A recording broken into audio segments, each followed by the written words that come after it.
Hello po mga kailaw, kumusta and welcome na naman po dito sa ating munting channel. Kung bago ka pa, i-subscribe mo na yan and i-hit mo na ang notification bell icon upang ma-notify ka sa bago pa nating mga video uploads.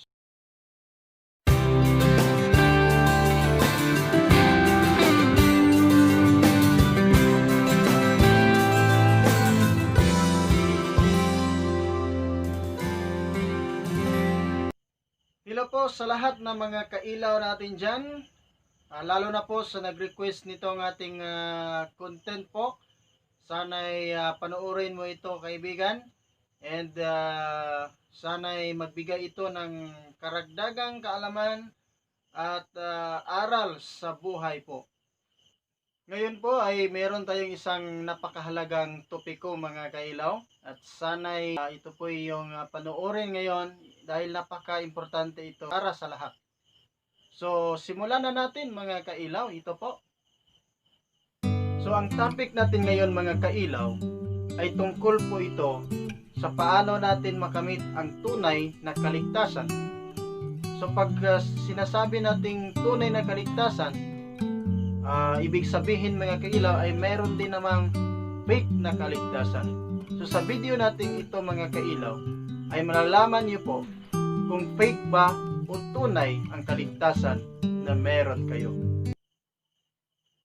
So yan po mga kailaw, narinig po ninyo ang ating introduction at patuloy po nating panoorin itong ating video po. Upang malaman kung fake o tunay ang kaligtasan na meron kayo mga kailaw, kailangang malaman ninyo itong 7 bagay na ating ibabahagi sa inyo.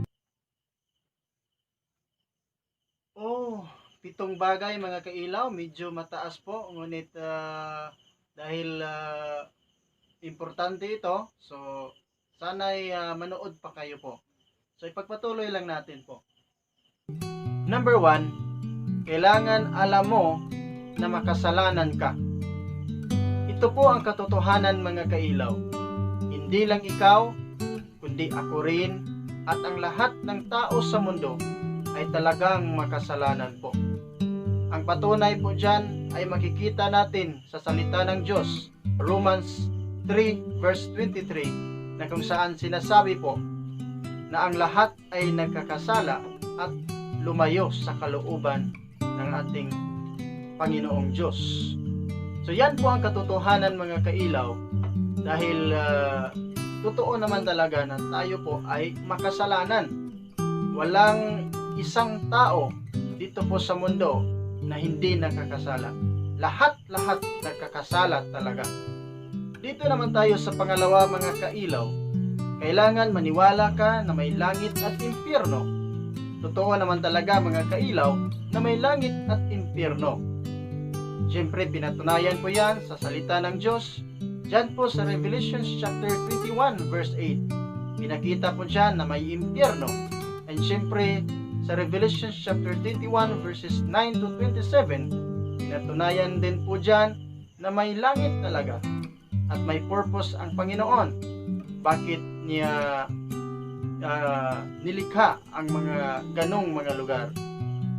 So dahil po sa kasalanan mga kailaw, deserving po ang tao na mapunta talaga sa impyerno.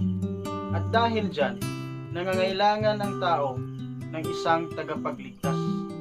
Dahil po ay hindi natin kayang ipagtanggol ang ating sarili upang makaligtas tayo mula sa punishment na inihanda ng Diyos para sa lahat na nagkakasala.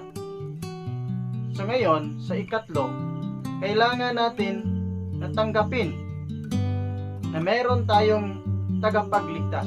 Kailangan may magligtas sa iyo. Mga kailaw, kailangan natin ng tagapagligtas.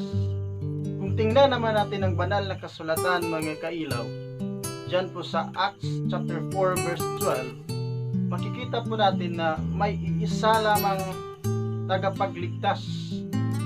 Iisa lamang ang pangalan na ibinigay ng Diyos mula sa langit dito po sa lupa upang magligtas sa lahat. So kailangan si Jesus Christ lang po ang ating tanggapin sa ating buhay. O nga po mga kailaw, kailangan talaga na si Jesus Christ lang, kasi kung hindi ay pwede pong ma-fake yung kaligtasan natin po. So napaka-delikado talaga kung ganyan. So ipagpatuloy lang natin. At number 4 mga kailaw, kailangan nating magsisisi sa lahat ng mga kasalanan na ating nagawa sa buhay. 1 John 1:9 binanggit sa salita ng Diyos na talagang kailangan nating humingi ng kapatawaran sa ating Panginoong Diyos dahil nakahanda ang Diyos na magbigay sa atin ng kapatawaran. Number 5 mga kailaw, kailangan tanggapin ang nagligtas sa iyo. So si Jesus Christ lang po ang nagligtas sa atin. Kailangan siya lang po ang ating tanggapin bilang tagapagligtas sa ating buhay. Dahil siya lang ang totoo at nag-iisang Diyos na kailangan natin sa ating buhay po. John 14:6, sinasabi po dyan na si Jesus lamang ang daan, siya lang ang katotohanan, at siya rin ang buhay na walang hanggan. Kung hindi tayo dadaan sa Kanya, talagang hindi tayo makakapunta o makakapasok sa kaharian ng Diyos sa langit. Sa number 6 mga kailaw, kailangan manampalataya ka sa nagligtas sa iyo.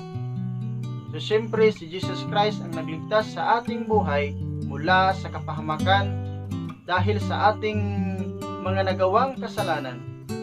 Kailangan ngayon ay manampalataya tayo sa Kanya.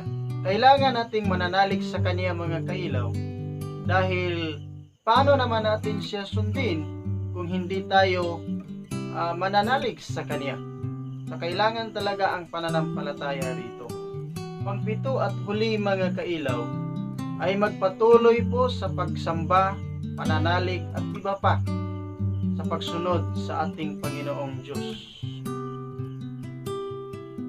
Mateo 24 verse 13 mga kailaw, sinasabi po dyan na ang magpatuloy hanggang sa katapusan ay siya lang ang mailigtas.